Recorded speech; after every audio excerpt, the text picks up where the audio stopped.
911, what's your emergency? I am stuck in my house and the fire's coming. Fire's across the river. They're trying to get people there. No, please. I don't know what to do. Okay, 9116. Yes, we're aware that the fire has crossed the river. Trying to stop it where it is. We're headed towards the neighborhood. Communities to respond. Oh, please hurry, somebody. We've been here live, and right now we're being evacuated. That's why we are kind of closing out right now. Yes. We are going to leave the station because it is now unsafe to be here. Tremendous no conflict fire. A Delta fire. Car fire. The Ferguson fire. Tornado was not expected. Firefighters trying to get a hold of it. Well, line is clear, drop. This fire is making significant push. That fire hit them now. 104,000 acres. Death of yet another firefighter. Every ember lights a spot fire. It's a 100% probability of ignition.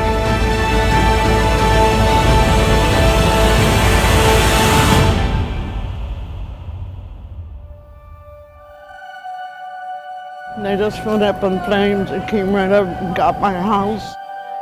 And there's nothing I see, no garage, I see no roof. We've just been crying and don't know what to do. Prayers go out to everybody.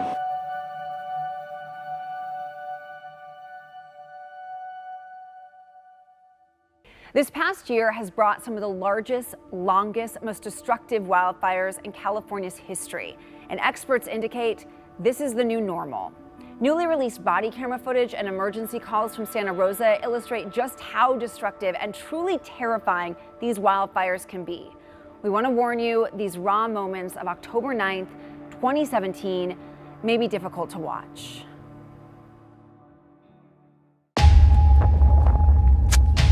Sheriff's office!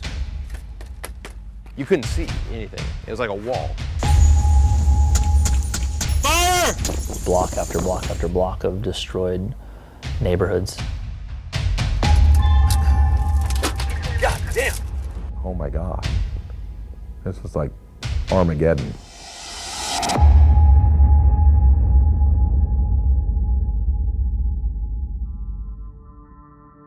It was a normal Monday for me, which was be a Sunday. Sunday was my Monday night, and got ready to go to work. I think my wife was on the freeway at about 4 o'clock in the afternoon and texted me a message saying it's super, super windy. And I remember that evening, that afternoon, it was definitely, you could feel it was dry, you could feel it was warm, breezy, kind of an eerie feeling. About 8:30, noticed the wind's picking up, the fire department's just getting dispatched to little fires here and there. And my work phone was just going off with incident after incident. Around 9:30, 2 of our deputies got dispatched to Highway 128 to the Napa County line to help with traffic control on a fire. At the same time, there was the equivalent of a third alarm fire in downtown Santa Rosa. So around 10:45, I put on my uniform, got in my work truck at home, and drove into Santa Rosa. I kind of started hearing scanner traffic about a fire, and then literally within minutes, our sergeant was saying, we need to all go up there and start evacuations. That fire would become the Tubbs Fire. The next several hours would unfold as a chaotic race against time and nature. Sonoma County Sheriff's Office, mandatory evacuation order, leave your homes. And then essentially started working our way back down towards Santa Rosa, knocking on doors. It's time to go, like right now. Telling people you need to leave. How much time do we have? The fire is literally 100 yards away. You have no time. We need to go. Stay firm. We got to keep pushing the evacuations as far west as we can. I just left my siren on and just got on my PA system and just started yelling, "This is the fire department, you need to evacuate. This is the fire department, you need to evacuate immediately." Go! Go! People yelling or screaming. Okay, you go get your keys. I'll get her downstairs. Come on, ma'am. Oh my God. I know, this is sad. Oh my God. Let's stay right here till he gets the keys. You're fine, you're fine. Is our house on fire? You know, essentially you're being chased by the fire. The winds, I've never seen anything like that. 60, 70 miles an hour. watching embers the size of basketballs blow sideways across the highway.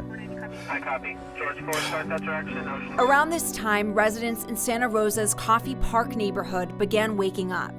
A bunch of other neighbors came and were like just standing in the middle of the street, and one of our neighbors came running around the corner as fast as she could, and she was like, hop the 101, hopper's on fire, get out, get out, get out. And we didn't say another word to each other. It was like a second of stunned silence, and then we just ran into our homes and started to evacuate. On the other side of town, Deputy Aldridge was helping an elderly couple evacuate their home in the hills. All right, let me get her feet, So I went to the house, elderly couple, helped them get their cats.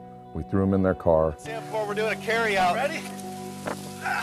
They started the drive back down. Mark West is nearly impassable at this point. And my sergeant, who had the body camera footage, told me that the road was impassable. Turned around with about, by this time, I had probably 3 or 4 cars behind me, maybe 5. I told them to everybody turn around, and we went back to the Mark West Lodge, which is literally the only place. So what you're telling me is that in that moment while you were trying to evacuate people, you yourself got trapped. Yep. Told dispatch, I'm stuck.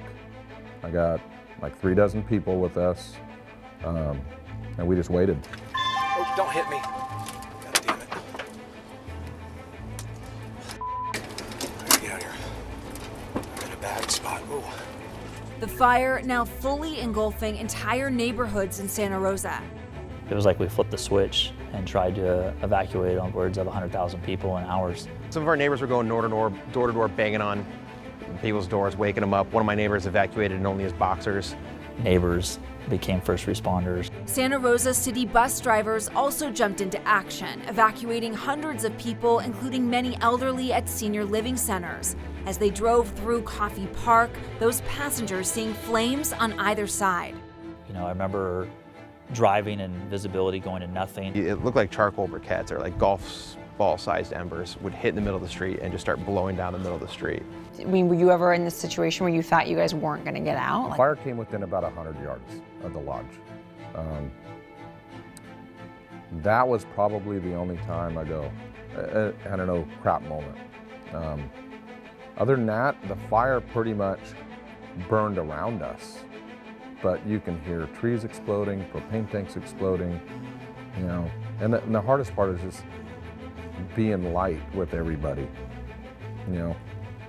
I mean, trying not to, you know, you got to keep them calm. Finally, morning.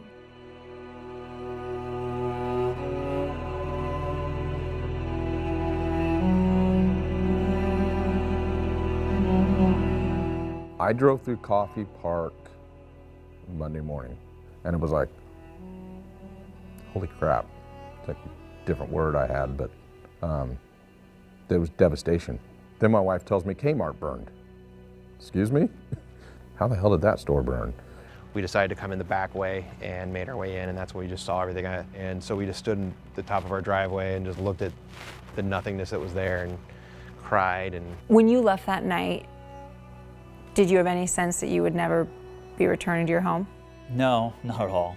I put on my uniform and got in my work truck and didn't take anything else beyond that, thinking I'll be back by the next morning if at the worst case scenario.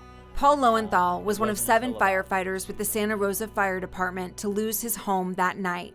But that wasn't the focus for any of them. Realized right away that it's gone, and then immediately shifted gears and then continued on for the rest of that night. The Tubbs fire alone burned nearly 37,000 acres between Calistoga and Santa Rosa. It destroyed more than 5,600 structures and took the lives of 22 souls. It was a pretty intense night. I mean, it was, to this date, you know, and the most destructive wildfire in the state's history. What are you most proud of from that night? Living, not dying. What everybody did. No questions, they just did it. For so many, the recovery has not been easy. But now, more than a year later, rebuilding is finally underway. What do you think of the progress? A year later, would you have expected more to be done? I mean, there's still people that are living in hotels. There's still people that are couch surfing and you can't get past the mental block of rebuilding because it's too hard to revisit. So it's really hard to gauge where it should and shouldn't be just based on that fact, but I think we're in a great spot. A little over a year later now, how is the department doing? Good, but there's been times, you know, I walk outside and I get nervous, but you shake it off and go to work. It was definitely something I don't want to do again. I'll put it to you that way. Once in a lifetime is enough.